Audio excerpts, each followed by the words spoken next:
오늘 우리에게 주신 하나님 말씀 같이 봅니다. 우리 창세기 22장 15절에서 18절입니다. 창세기 22장 15절로 18절 말씀 우리 한 목소리로 봉독하도록 하겠습니다. 여호와의 사자가 하늘에서부터 두 번째 아브라함을 불러 이르시되 여호와께서 이르시기를 내가 나를 가르쳐 맹세하노니 내가 이같이 행하여 내 아들 내 독자도 아끼지 아니하였은즉 내가 내게 큰 복을 주고 내 씨가 크게 번성하여 하늘의 별과 같고 바다의 모래와 같게 하리니 내 씨가 그 대적의 성문을 차지하리라. 또 내 씨로 말미암아 천하 만민이 복을 받으리니 이는 내가 나의 말을 준행하였음이니라 하셨다 하니라. 아멘. 우리 옆 사람 가면 인사하겠습니다. 우리 사랑합니다. 축복합니다. 우리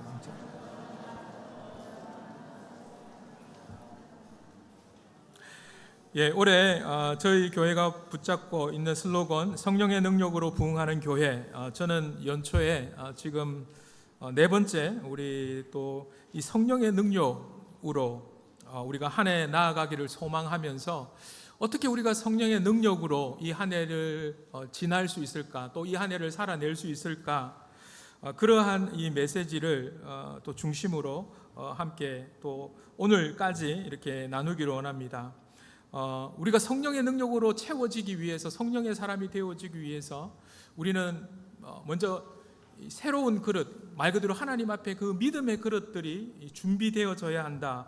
하나님의 성령이 새술처럼 우리 가운데에 부어지기 위해서 우리에게는 새로운 믿음의 그릇들이 필요한 것인데, 근데 그 믿음의 그릇은 다른 것이 아니라 말 그대로 우리가 믿음의 사람으로 변화하고 성장하는 그러한 것인데, 그래서 우리가 2주 전에 아브라함의 그 믿음의 그릇이 어떻게 준비되어져 갔는가를 우리가 살펴보았습니다. 근데 그 가운데에서 우리가 주목했던 것은 그러한 믿음의 성장과 변화라는 믿음의 그릇이 그 시작이 하나님 그분으로부터 시작되었다. 하나님 그분이 바로 그 시작점에 계셨다라는 것입니다. 그래서 우리가 이 성령이 우리 가운데에 충만하기 위하여서 우리가 믿음의 그릇이 있어야 하는데, 우리는 시작점부터 하나님께서는 이미 우리 가운데 오셔서 그렇게 믿음의 그릇들로 변화시켜 가시고 성장시켜 가시는데, 우리는 그것이 자꾸 내 한데 있다라고 생각하기 때문에 나의 현재의 모습, 나의 조건들 따지면서 그렇게 하나님께서 하시고자 하는 그 일들을 아멘하지 못하고 믿음으로 나아가지 못하고, 아브라함도 우리가 살펴봤지 않았습니까? 얼마나 자충우돌합니까? 하지만 그때마다 아브라함에게는 아멘이 있었거든요. 비록 부족하지만 그럼에도 불구하고 아멘이 있었고, 또 하나님의 보폭에 맞추면서 나아가려고 했다라는 겁니다. 그러할 때에 하나님께서 차츰차츰 아브라함의 그 믿음들을, 그릇들을 더 키워가시는 그런 하나님의 모습을 발견했습니다. 그와 동시에 우리가 그와 같은 새로운 믿음의 그릇들로 준비되어져야 되는 우리 존재인데, 근데 왜 그게 쉽지 않을까? 저는 그 시작이 하나님께 있다라는 그것을 잘 믿지 못하고 자꾸 내 한데 있다라고 믿는 것과 동시에 그러한 믿음의 그릇들이 준비되어지는 그 목표, 마지막 끝지점, 그것도 결국은 바로 우리에게 있는 것이 아니라 하나님 그분께 있다. 우리가 이렇게 하나님 안에서 변화되어지고 우리의 믿음의 그릇들이 준비되어져 가는 그 가운데에 하나님께서 목적지를 어디에 두고 계시는가? 그 목적지는 하나님 바로 당신에게 있다라는 사실을 우리가 자주 망각하기 때문에, 우리가 믿음의 길을 걷다가, 여정을 걷다가 하나님은 어느새 잊어버리고 자꾸 나를 집중할 때가 참 많습니다. 목표 지점이 내가 아닌데 하나님인데 자꾸 나를 주목하려고 할 때가 많다라는 겁니다. 우리는 올 한 해 그런 자리에서 일어나야 됩니다. 그래서 하나님은 우리의 변화를 시작하시는 하나님, 즉 알파이심과 동시에 이러한 변화의 목적이 되시는 결과가 되시는 분도 바로 하나님이시다. 그래서 그 하나님은 오메가가 되신다. 그래서 하나님은 시작이시고 또한 마지막이 되십니다. 하나님이 바로 우리 변화의 이유가 되시고 시작이 되시고 또한 그분이 목적이 되신다라는 것입니다.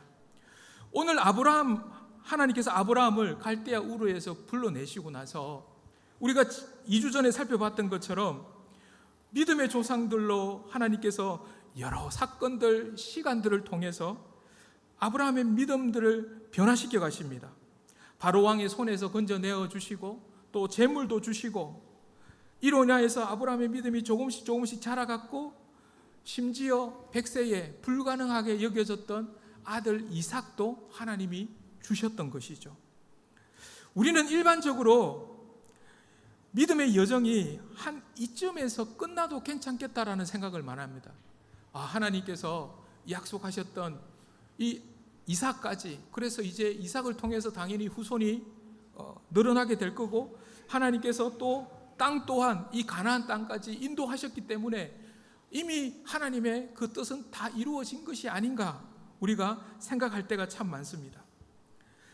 만약에 우리의 이 믿음의 여정이 우리에게 목적이 있다면, 목적지가 우리라면 이쯤에서 스톱해도 됩니다. 하지만 우리의 믿음의 그 여정의 목적지는 우리가 아니다라는 겁니다. 하나님 그분께 가야 된다라는 거죠. 하나님 그분께 있다라는 겁니다.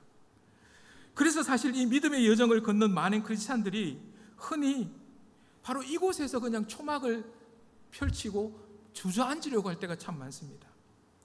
세속적인 믿음의 관점에서 보면 내가 지옥 가지 않고 내가 천국 가면 거기가 믿음 생활의 끝이다 라고 생각합니다. 그런데 오늘 아브라함의 그 믿음의 여정도 그렇게 끝날 만도 한데 오늘 우리가 읽었던 이 본문이 시작되는 22장 1절의 말씀에 보니까 이렇게 말씀하고 있습니다. 그 일 후에 하나님이 아브라함을 시험하시려고 그를 부르시되 아브라함아 하시니 그가 이르되 내가 여기 있나이다. 오늘 이 22장 1절에 그 일이라고 번역되어진 이 단어는 우리말로 정확하게 번역하면 그러한 일들 후라는 겁니다. 지금까지 창세기 12장부터 시작해서 이 앞에 많은 일들 바로 그 후에 하나님께서 이렇게 아브라함의 믿음의 그릇들을 키우시고 난 후에 하나님이 이 정도 해도 되겠다 싶은데 그 지점에서 하나님이 어떤 일을 하시느냐? 시험했다라고 말씀하고 있습니다. 여기에서 이 시험이라고 번역되어져 있는 이 나사라는 단어는 뭔가를 검증하다, 입증해 보이다라는 그런 의미를 가지고 있습니다. 우리가 학생들이 공부하면서 중간 시험도 치고 기말 시험도 칩니다. 왜 치느냐 하면 얼마만큼 실력을 갖추어지게 된 건가를 시험을 통해서 검증하는 것처럼 오늘 하나님께서 이 아브라함을 시험하셨다, 뭔가를 검증하시기를 원하셨다라는 겁니다. 과연 하나님이 아브라함에게 검증하시고 싶어 하신 것이 무엇이었을까? 그것을 우리가 해답을 찾을 수 있는 바로 내용이 오늘 본문 가운데 있습니다. 그것이 뭐였느냐 하면 바로 오늘 하나님께서 창세기 12장에서부터 시작하셨던 그 축복의 내용을 또 한 번 반복하고 있습니다. 내게 복을 주고 너 후손을 크게 번성하고 너로 말미암아 천하 만민이 복을 받게 하겠다. 창세기 12장 1절에서 3절까지의 말씀을 똑같이 반복하시면서 하나님께서 이것을 확정해 주십니다. 나를 가리켜서 맹세한다. 하나님 이름을 걸고 맹세하셨습니다. 그런데 그 이유가 뭔가? 오늘 18절 하반절에 보면은 이는 이라고 말씀하면서 그 가장 근본적인 이유는 네가 나의 말을 준행하였습니다 라는 말씀입니다. 물론 우리는 이 말씀을 보면서 아브라함이 순종의 믿음을 가져 있었구나 라는 생각을 할 수도 있습니다. 하지만 이 말씀 가운데서 우리가 더 중요한 부분이 있습니다. 그것은 뭐냐 하면 아브라함이 자기 자신이 가지고 있는 이 믿음의 그릇, 사실은 우리는 흔히 내가 얼마만큼이나 하나님 잘 믿었는가를 하나님이 주신 땅, 하나님이 주신 자녀, 하나님이 주신 재물, 이거 보면서 내가 그래도 하나님 잘 믿었구나, 이렇게 생각할 때가 많습니다. 그것은 하나님이 원하시는 믿음의 목적지가 아닙니다. 우리가 가야 되는 믿음의 목적지는 주신 이도 하나님이시요 취하신 이도 하나님이시다. 우리가 잘 아는 것처럼 오늘과 똑같은 시험을 당한 사람이 있는데 바로 욥이었습니다. 욥은 하나님께서 그의 믿음이 얼마만큼 제대로 했는가 보여줄 만한 재산도 뺏어가시고 자녀도 뺏어가시고 건강도 다 뺏어갔습니다. 믿음의 담보물이라고 할 만한 것들을 다 뺏어가 버렸습니다. 그런데 그 순간에도 결국 욥을 통해서 하나님께서 무엇을 시험하셨는가 하면, 욥은 마귀가 그렇게 참소하지 않습니까? 이거 없으면 하나님 사랑하지 않을걸요? 저거 없으면 하나님 믿지 않을걸요? 바로 이겁니다. 하나님이 정말 우리에게 믿음의 그릇들을 키우시면서 우리에게 원하시는 것은 뭐냐면, 그 그릇에 담고 싶어 하시는 것은 하나님 그분이십니다. 그것이 바로 성령입니다. 성령의 충만이라는 것은 내 믿음의 그릇 가운데에, 키워진 그 믿음 가운데에 하나님 그분만을 온전히 담을 수 있는 그 그릇, 이것이 바로 하나님께서 시작하신 그 하나님께서 우리의 믿음의 목적지를 거기에 두신다라는 겁니다. 오늘 하나님이 아브라함에게 100세 때 주신 이삭을 번제로 드리라고 그러지 않습니까? 이것을 순종했다라는 겁니다. 아브라함은 지금 이 시점에서 75세에 하나님께서 불러내셔서 믿음 생활하셔서 지금 이 시점으로 생각하면 적어도 40년 동안 하나님 따라다닌 사람입니다. 교회 다닌 지 40년 된 겁니다. 그런데 교회 다니면서 예수 믿고 40년 되었는데 하나님께서 지금 주신 땅도 있고 자녀도 있고 이거 있는데, 하나님께서 어느 날 갑자기 나에게 이 자식 다시 달라라는 겁니다. 아니, 이 자식 아니면 하나님 약속하셨던 믿음의 후손을 어떻게 하나님 만들어 주시려고 이거 달라고 하냐는 말이냐면, 그런데 아브라함은 그 믿음의 담보물처럼 보이는 이삭을 의지했던 것이 아니라 하나님 그분을 의지하고 아무 말 없이 단번에 하나님 앞에 드렸다. 하나님께서 이것을 보셨다라는 겁니다. 그런데 하나님께서 믿음의 사람들을 부르시면서 아브라함에게만 이런, 욥에게만 이런 시험을 하시는 것이 아니었습니다.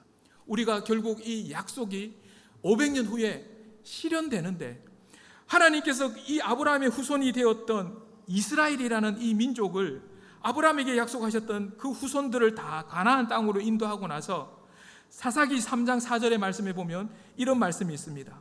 남겨두신 이 이방 민족들로 이스라엘을 시험하자. 여호와께서 모세를 통하여 그들의 조상에게 이르신 명령을 순종하는지 알고자 하셨더라. 여기에서 하나님께서 또 이스라엘 민족을 시험하셨다. 그런데 하나님의 명령을 순종하는지, 여기에서 하나님의 명령은 무엇이었을까요? 동일합니다. 하나님 한 분만으로 충분한 민족, 하나님 한 분만으로 충분한 믿음의 사람, 이와 같은 존재가 되었는가를 하나님 시험하시고자 하셨던 것입니다. 여러분, 우리가 잘 아는 것처럼 성경에서 이 아브라함의 후손들에게 약속되어진 땅은 가나안 땅입니다. 젖과 꿀이 흐르는 땅입니다. 그런데 젖과 꿀이 흐르는 땅이었는데 이 이스라엘 민족이 가나안 땅에 들어갔었을 때에 젖과 꿀은 눈에 잘 보이지 않았습니다. 오히려 그들의 삶의 현장에서는 하나님은 분명히 젖과 꿀이 흐르는 땅이라고 그랬는데, 들어가자마자 여리고 성 앞에서 전쟁을 해야 됐고, 아이성에서 전투를 해야 됐고, 오늘 이 사사기 3장 4절의 말씀은 그렇게 땅을 다 분배받은 후에 하나님께서 이제 땅을 다 분배받았으니까 이제 좀 두 팔 펴고 살아갈 수 있나 그렇게 생각했는데, 대뜸 하나님이 뭐라고 말씀하시느냐면 이 주변의 이방 민족들을 통해서 계속 시험하겠다라는 겁니다. 이들은 이 가나안 땅에서 젖과 꿀이 흐르는 이 땅 가운데에서 지속적으로 이 주변에 있는 이방 민족과 더불어 싸워야만 하는 곳이 바로 이 가나안 땅이 되어버렸습니다. 여러분, 우리가 성경에서 이 가나안 땅은 여러 가지 의미로 상정될 수 있지만 1차적으로는 우리가 천국을 상징합니다. 또 우리에게 중요한 하나의 상징성이 가지는 것은 바로 예수 믿는 우리가 예수 믿고 나서 예수 그리스도 안에 살아가는 삶, 그것은 바로 이스라엘 백성들이 가나안 땅에서 살아가는 삶의 상징성을 그대로 담고 있습니다. 우리가 이미 예수를 믿었는데, 예수 믿고 나서 내가 바로 천국 간고, 예수 믿고 나서 내가 바로 천사와 같은 사람 되면 좋겠는데 그렇게 되지 않더라는 것입니다. 오히려 우리가 예수를 믿었는데 우리 앞에 맨 먼저 보이는 것은 여리고 성과 같은 것이 있고 아이성과 같은 싸움이 있고 전쟁이 있다라는 겁니다. 가나안 땅임에도 불구하고 싸움이 있고 씨름이 있었다라는 겁니다. 이 씨름은 무슨 씨름인가? 구습을 쫓아 살아가려고 하는 내 모습, 하나님이 아닌 다른 것에 자꾸 목적을 두려고 하는 내 삶과의 싸움입니다. 그런데 이런 싸움을 하는데, 이런 전쟁을 하는데 누가 하는가? 바로 내 안에 이미 들어오신 성령 그분께서 하시는 것이다 라는 겁니다. 우리는 예수를 믿고 나면 가나안 땅에 들어가면 적과 꿀이 있다고 생각합니다. 물론 맞습니다. 하나님께서, 성령께서 나의 주인이 되어주시고 보호자가 되어주시고 성령께서 나와 동행하여 주십니다. 그러나 성령께서 동행하는 그 삶의 자리지만 우리에게 분명 싸움이 있습니다. 이 싸움은 혈과 육에 관한 것이 아니라 공중권세 잡은 자와의 영적인 전쟁이다라고 성경은 말씀합니다. 사실 이 싸움은 아담과 하와도 싸웠던 싸움입니다. 이들의 싸움은 우리가 잘 아는 것처럼 아담과 하와가 하나님이 계시는 그 에덴 동산, 그 가운데에서 마귀가 찾아와서 영적으로 싸움을 겁니다. 그런데 그 싸움 가운데에 그들이 미끄러져 버리죠. 왜 미끄러져 버리는가? 그들은 분명히 이 싸움이 나는 하나님처럼 되고 싶다, 나는 하나님을 닮고 싶다, 이와 같은 싸움이었다라는 겁니다. 그런데 마귀에게 쏟고 나니까 자기는 그렇게 생각했는데 오히려 그것은 하나님이 원하시는 싸움이 아니었다라는 것을 알게 되죠. 자기 자신을 위한 싸움이었습니다. 그래서 결국 그들은 에덴 동산에서 쫓겨나게 수밖에 없었던 것입니다. 우리가 예수 믿는 우리에게 하나님께서는 다시금 이 자리에 세우신 겁니다. 우리에게 예수 믿음으로 말미암아, 성령께서 우리에게 오심으로 말미암아 다시금 우리가 이 싸움의 자리 가운데에 서게 되었다라는 겁니다. 아담과 하와가 미끄러졌던 바로 그 자리 가운데에서 우리만은 미끄러지지 말라라고 둘째 아담 예수 그리스도를 통해서 미끄러지지 않는 길을 말씀해 주신 것입니다. 이러한 내용을 로마서 6장 12절에서 14절은 이렇게 기록하고 있습니다. 그러므로 너희는 죄가 너희 죽을 몸을 지배하지 못하게 하여 몸의 사욕에 순종하지 말고 너희 또한 너희 지체를 불의의 무기로 죄에게 내어주지 말고 오직 너희 자신을 죽은 자 가운데에서 다시 살아난 자 같이 하나님께 드리며 너희 지체를 의의 무기로 하나님께 드리라. 죄가 너희를 주장하지 못하리니 이는 너희가 법 아래 있지 않고 은혜 아래 있음이라. 바울이 로마 교회에 있는 교회에게 편지한 겁니다. 하나님의 은혜 안에 있는, 하나님을 믿는, 예수 그리스도를 믿는 자들, 그래서 예수님 안에서 구원받은 자들에게 편지했는데 그들에게 뭐라고 권면하느냐 하면, 이들은 다 하나님께서 먼저 찾아오셔서 믿음도 주시고 믿음의 그릇들을 키워 나가셨던 그러한 교회, 여러분과 저와 같은 교회였습니다. 그런 교회였음에도 불구하고 이들의 삶으로, 육체로 죄에 줄 수도 있고 하나님께 드릴 수도 있는 존재가 되었다라는 겁니다. 아담과 하와가 하나님의 말씀에 자기의 삶을 드릴 수도 있었고 마귀의 유혹에 자기의 삶을 드릴 수도 있었던 것과 똑같습니다. 오늘 이 로마서 말씀은 이미 예수 안에 들어오고 가나안 땅 안에 들어온 자들입니다. 그들에게 싸움이 있는데 어떤 싸움이냐? 너의 그 육체의 힘, 육체의 시간, 육체의 때, 그거 가지고 하나님께도 드릴 수 있고 또다시 죄에게도 드릴 수 있다라는 것입니다. 그런데 하나님께서 우리 안에 예수를 믿게 하시고 우리에게 믿음을 주신 그 하나님께서는, 그렇게 우리 안에 일을 시작하신 원인이 되신 그 하나님께서는 우리의 목적을 어디에 두고 계시는가? 이제 그렇게 너는 예수 믿고 천국 가게 되었으니까, 예수 안에 오게 되었으니까 너는 이제 네 마음대로 살아도 된다, 이것이 아니었다라는 겁니다. 이제는 하나님의 백성이 되었으니까 하나님이 나를 위한 삶을 살아달라. 불의의 병기로 너의 육체를 내어주지 말고 의의 병기로서 너의 시간과 너의 육체와 너의 삶을 내어달라. 그런데 그 방법은 오늘 13절에서 이렇게 말씀하는 겁니다. 오직 너희 자신을 죽은 자 가운데에서 다시 살아난 자같이. 죽은 자 가운데에서 다시 살아난 자가 누구입니까? 예수 그리스도입니다. 부활하신 예수님처럼 너희 자신을 하나님 앞에 내어달라. 예수님 닮은, 둘째 아담 닮은 삶을 살아달라. 이것을 지금 사도 바울이 로마에 있는 교인들에게 편지하고 있는 것입니다. 우리 자신을 예수님처럼 하나님께 드리며 살아가는 것, 이것이 하나님께서 우리를 믿음의 사람으로 성장시켜 주시고 변화시켜 주신 목적지입니다. 우리의 변화의 목적지는 바로 여기입니다. 그런데 우리의 이 변화의 목적지를 자꾸 다른 곳에 두려고 합니다. 주소지를 자꾸 다른 곳에 두려고 할 때가 많습니다. 예를 들면 이런 겁니다. 우리가 신앙생활 하다가 여러분 주변에서 얼마나 실망스러운 소식들을 많이 듣습니까? 굳이 일일이 열거하지 않아도 될 것 같습니다. 너무나도 신실해 보이던 믿음의 사람이 어느 날 세상의 기준으로 봐도 비난받는 자리에 가 있습니다. 이런 모습을 볼 때 우리는 어떤 생각을 제일 먼저 가지느냐 하면 그 사람이 그와 같은 자리 이전에 살아왔던 모든 삶까지도 다 부인해버리고 싶어 하고자 하는 생각을 많이 합니다. 그럼 그렇지, 내가 저 사람을 잘못 본 거야. 저 사람은 전혀 변화된 사람이 아니었어. 믿음이 없는 사람이었어. 하나님을 아는 사람이 아니었어. 내가 잘못 보았어. 정도로 단정해버립니다.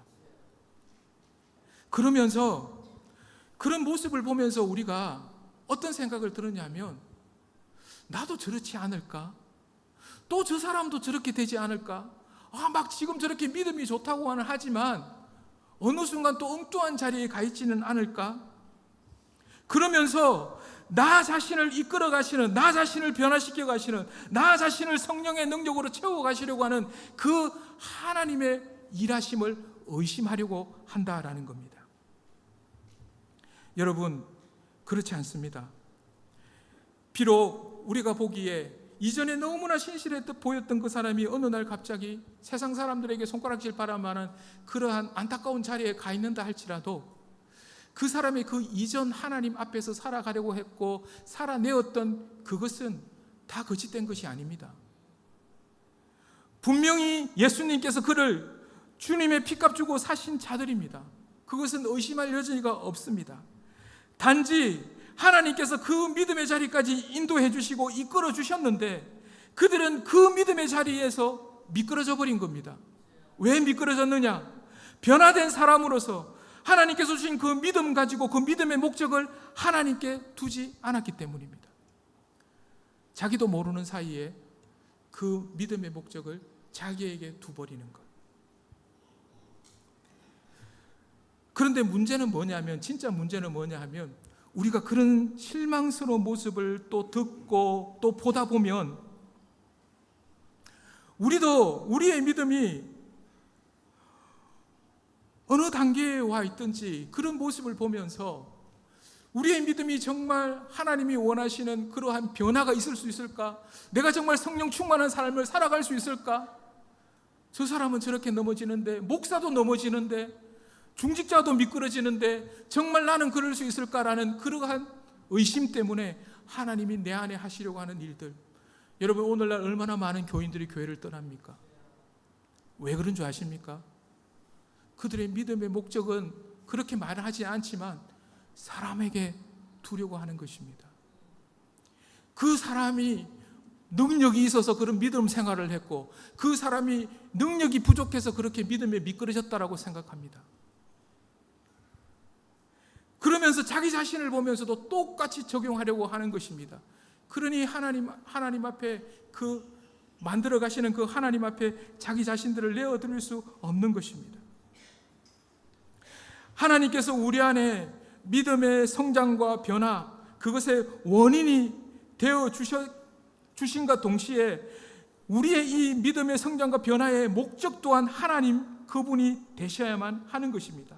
우리가 사람들에게 휘둘리고 환경에 휘둘리고 신앙생활하는 것이 아니라 하나님 그분이 우리의 믿음의 목적이 되어야 하는 겁니다.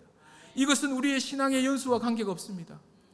여러분, 여리고성에 살았던 기생 라합을 생각해 보십시오. 그는 그저 나그네들이 흘리듯 소문처럼 전해주는 하나님이 이스라엘 백성들에게 어떻게 행하셨대, 이것 듣고 그 모든 인생을 하나님 앞에, 그 모든 믿음을 하나님 그분께 내어드렸던 것입니다. 그러자 도무지 구원받지 못할 것 같은 그가 구원의 백성이 되었는가 반면 광야에서 이런저런 신앙훈련도 받았을 것 같고 하나님 앞에 여러 하나님의 능력도 보았을 것 같은 아간 같은 사람, 그는 아이성 전투 가운데에서 금덩이에 신할산 옷에 그것을 목적으로 착각하는 바람에 그 자리에서 미끄러져 버렸던 것입니다. 이것이 신앙의 연수와 관계가 있는 것입니까? 이것이 믿음의 크기와 관계가 있는 것입니까? 하나님이 나에게 만들어주신 그 믿음의 그릇들이 지금 현재 어느 순간에 와 있더라도 내가 금그릇 같은, 혹은 내가 은그릇 같은, 내가 5달란트 받은, 혹은 내가 1달란트 받은 자라도 그 자리 가운데에서 나의 그 순간의 믿음의 목적을 여전히 하나님 그분께 두고 있는 것, 이것이 너무나도 중요하다라는 겁니다. 이것 없이는 하나님의 그 성령의 능력이 우리 가운데에 부어지려고 하려고 해도 우리는 우리 스스로가 그것을 부인하고 거절하려고 할 때가 너무나 많이 있다라는 겁니다. 대표적인 한 예로 우리가 자주 들은 갈라디아서 2장에 보면은 안디옥 교회에 이런 사건이 있었다라는 걸 알게 됩니다. 바로 베드로 이야기입니다. 베드로가 이방인들과 밥 먹고 있다가, 갈라디아서 2장 11절에서 13절에 보면은 이방인들과 밥 먹고 있다가 유대인들이 오자 그 자리를 차고 일어나고 외식하는, 그래서 남은 유대인들도 바나바조차도 그 외식에 유혹되었다라고 말씀하고 있습니다. 이 일이 일어난 장소가 안디옥 교회였습니다. 이방인들이 주축이 되어진 교회 가운데에 그렇게 이방인들과 식사하고 있었던 것입니다. 그런데 이때에 베드로는 거듭 말씀드리지만 그가 성령 충만함을 받고 한번 설교할 때에 사람들이 회개하고 3,000명이 돌아오고 병든 자가 베드로로 말미암아 나음을 얻고 심지어 죽은 자도 살리는 그러한 일들을 했던 베드로입니다. 이러한 베드로가, 그와 같은 믿음에 출중했던 베드로가 어느 날 교회에서 교회의 사람을 차별하는 일을 했다라는 겁니다. 그 당사자들은 시험에 들어서 교회를 떠날 수도 있었을 겁니다. 그리고 그 교회에는 이런 소문이 돌 수도 있을 겁니다. 아, 교회에서도 사람을 차별한대. 심지어 그 교회의 목회자인 버금가는 베드로가 그런 일을 했대. 이런 원망과 이런 소문이 그 주변에 파다하게 퍼질 수 있을 것입니다.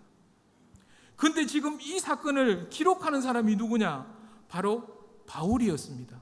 그런데 바울이 왜 굳이 이 갈라디아 교회에 보내는 편지 속에 이 안디옥 교회에서 일어났던 이 일을 언급하고 있는 것입니까? 베드로를 깎아내리기 위해서입니까? 베드로를 깎아내리고 내가 베드로보다 더 나은 사도라는 것을 자랑하고 싶어서 이것을 이야기하는 것입니까? 그렇지 않습니다.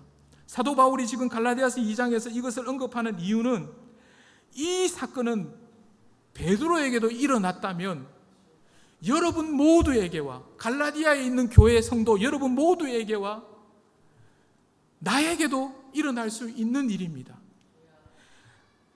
저뿐만 아니라 여러분 모두에게도 이와 같은 일은 얼마든지 일어날 수 있는 일입니다라는 것들을 경각심을 주기 위해서, 그래서 이것을 반면교사로 삼아야 한다라는 것들을 그 교회에게 말하기 위해서 지금 이 이야기를 하고 있는 겁니다. 오늘 이 사도 바울이 갈라디아 2장에서 말하고자 하는 그 메시지의 핵심은 뭐냐면 우리 모든 믿는 자가 베드로처럼 될 수 있다라는 것이었습니다. 그러면서 갈라디아서 2장 17절과 18절 말씀해 보면은 이렇게 말씀하고 있습니다. 만일 우리가 그리스도 안에서 의롭게 되려 하다가 죄인으로 드러나면 그리스도께서 죄를 짓게 하는 자냐? 결코 그럴 수 없느니라. 만일 내가 헐었던 것을 다시 세우면 내가 나를 범법한 자로 만드는 것이다. 바울은 분명히 이 사건을 보면서 뭐라고 이야기하느냐 하면 그리스도 안에서라고 말하고 있습니다. 가나안 땅 안에서 일어난 일입니다. 예수 밖에 있었던 게 아닙니다.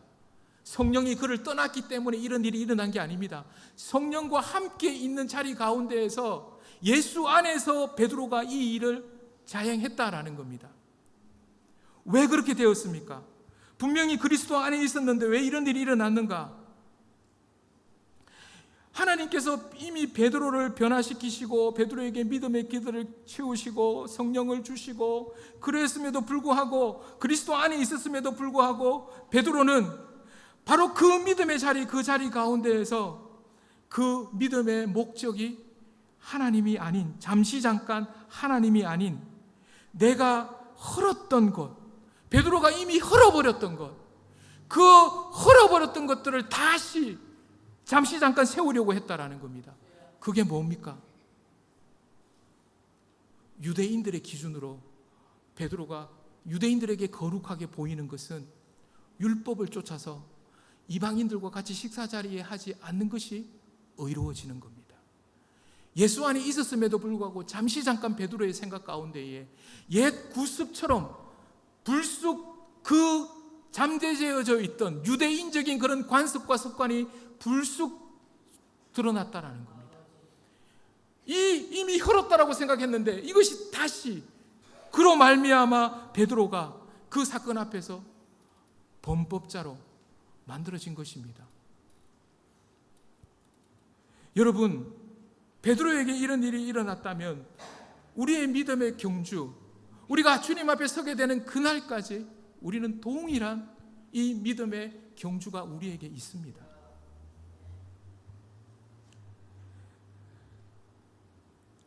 분명 베드로는 변화된 사람이었음에도 불구하고 그가 유대인들을 바라보는 순간 유대인 앞에서 스스로 의롭게 되려고 식사 자리에서 일어나 버린 것입니다. 사랑하는 성도 여러분, 이러한 도전은 하나님의 은혜로 변화되어져 가고 성장해 가고 있는 우리 안에도 있습니다. 아무도 여기에서 예외가 될 수 없습니다. 그래서 우리에게 성령의 능력이 필요한 겁니다. 그래서 하나님께서 이런 일을 베드로의 그런 모습을 보면서 뭐 저래? 믿음의 사람이 왜 저래? 왜 사람을 차별해? 그러면서 그것을 핑계 삼아서 여러분이 만약에 교회 밖으로 하나님 밖으로 나간다면 여러분 또한 그 믿음의 자리가 어떤 믿음의 자리였던 여러분의 그 믿음의 목적을 하나님께 두고 있지 않는 것입니다. 그러니 여러분에게 성령이 하나님께서 아무리 성령의 충만함을 주고 싶고 성령의 능력으로 기름 붓고 싶은데도 하나님께 그 기회를 주시지 않는 겁니다. 여러분이 그 그릇 엎어버리는 겁니다. 그 순간에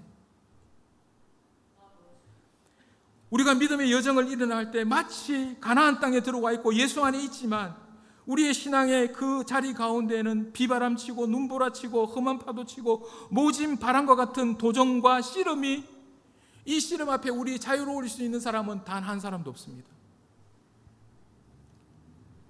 그런데 단 한 사람도 없는데 그 여정 가운데 우리의 그 믿음의 목적을 하나님께만 두면 하나님께서 그런 우리를 아시기 때문에 성령으로 우리를 찾아오신 겁니다.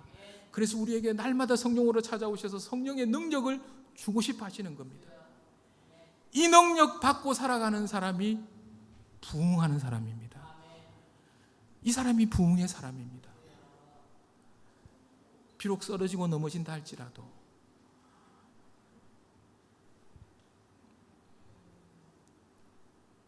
바울은 지금 베드로의 이런 모습을 보면서 낙심한 것이 아니었습니다. 그리고 나는 네보다 낫다 우쭐한 것도 아니었습니다. 바울이 이 갈라디아서 2장 마지막 부분에서 이 내용을 결론적으로 말하면서 사람 때문에 시험 들었을 것 같은 그 지점 가운데에서 바울은 오히려 나의 믿음은 하나님만을 목적으로 삼겠다라고 그렇게 고백하고 있습니다. 그게 바로 갈라디아서 2장 19절 20절에 나오는 말씀입니다. 내가 율법으로 말미암아 율법에 대하여 죽었나니, 베드로가 지금 율법적으로 그렇게 했던 그 부분에 대해서는 I don't care라는 겁니다. 왜냐? 이는 하나님에 대하여 살려 합니다. 나의 이 믿음의 현주소 가운데에서 내가 어떠한 동력자가 그렇게 나에게 시험을 주고 그러한 도전을 준다 할지라도 나는 하나님에 대하여 살고 싶다. 그래서 이어서 하는 말이 뭡니까? 우리가 너무나 잘 아는 갈라디아서 2장 20절 말씀이 바로 여기에서 나오는 겁니다. 지금 이 바울이 말하는 게 무슨 말이냐? 예수가 내 안에 살기를 원한다 아닙니까? 그건 성령의 능력이 내 안에 살기를 원한다는 말과 똑같습니다. 바울은 이 사건을 통해서 하고 싶어 하는 말은 뭐냐면 우리 모두가 다 성령의 능력으로 살아가야 되는 겁니다. 우리의 믿음을 시작하신 그 하나님께서 우리의 믿음의 목적을 하나님께 둘 때에만 하나님은 그 성령의 능력으로 우리에게 찾아오시는 겁니다. 그래서 나는 날마다 죽습니다. 그런 사람을 비난하고 싶기도 하고 그런 사람 때문에 교회를 떠나고 싶기도 하고 하지만 그때 내가 죽습니다. 왜? 그 자리는 오히려 그것을 너무나도 잘 아시는 하나님께서 성령으로 내 안에 오셔서 그 싸움을 대신 싸워주고 싶어 하시는 자리이기 때문입니다. 그래서 오늘 바울은 19절에서 이는 하나님에 대하여 살려 합니다. 사랑하는 성도 여러분, 올 한 해뿐만 아니라 우리의 일평생 믿음의 경주, 그것이 10년이 되었던 40년, 50년이 되었던 우리의 믿음이 어느 자리에 있던 우리의 믿음의 목적은 하나님에 대하여 살기 위하여서 하나님 그분이 목적이 되는 그 믿음의 그릇들을 날마다 주님 앞에 들고 있을 때에 주님은 그 믿음의 그릇 위에 성령의 능력으로 그 삶의 자리 가운데에 충만케 채워주실 줄 믿습니다. 이와 같은 신앙의 삶을 살아가는 우리 모두가 되시기를 주님의 이름으로 축복합니다. 우리 다 함께 일어나셔서 주의 길을 가리라 우리 함께 찬양하겠습니다.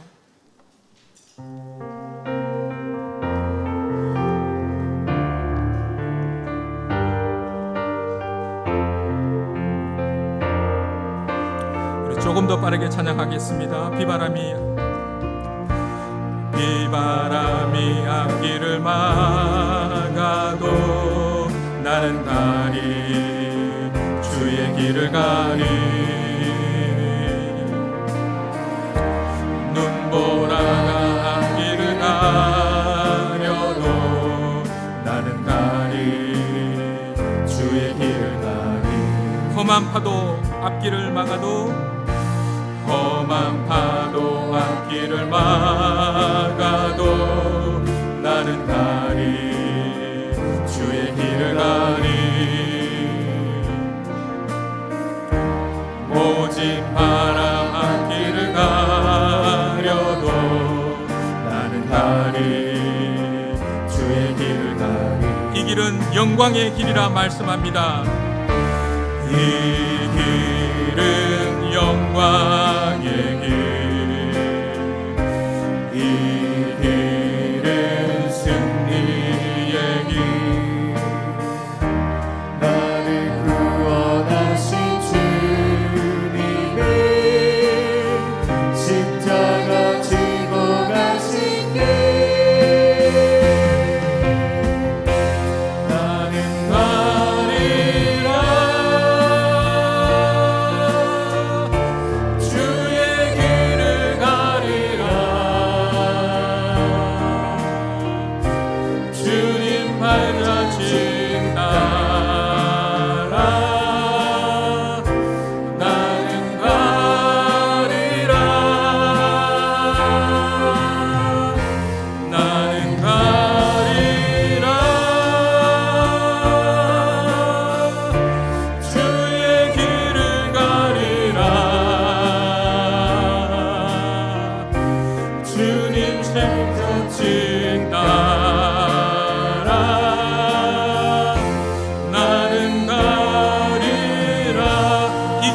고난의 길,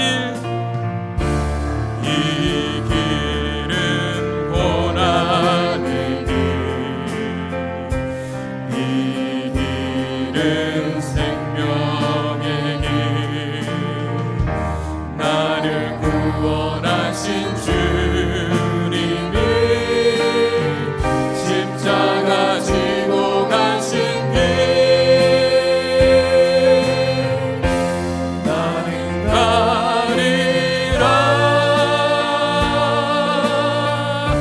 주의 길을 가리라. 주님 발자취 따라 나는 가리라. 나는 가리라. 주의 길을 가리라. 주님 발자취 따라 나는 가리라. 사랑하는 성도 여러분, 우리 함께 기도하기 원합니다.